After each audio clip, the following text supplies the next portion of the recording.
ঘি আর রান্নাঘর। আজকে করব আমি ঘ্যাট।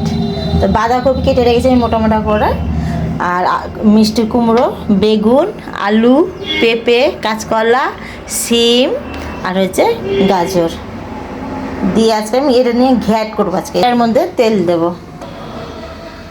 তো ওই তেলে আমি 5 ফোড়ন দিলাম, 2টো শুকনো লঙ্কা দিলাম, একটা তেজপাতা দিয়ে দিলাম। 5 ফোড়ন থেকে সব সেন্ট বেরিয়ে গেছে, আমি সবজি সব দিয়ে দিলাম। তেলও দিয়ে দিলাম এখানে।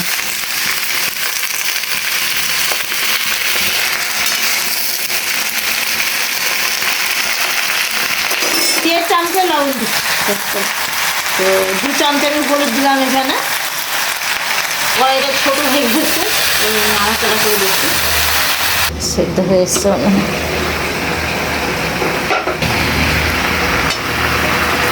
তো আমি এখানে একটা টমেটো কেটে দিলাম আর 4-5টা কাঁচা লঙ্কা দিলাম।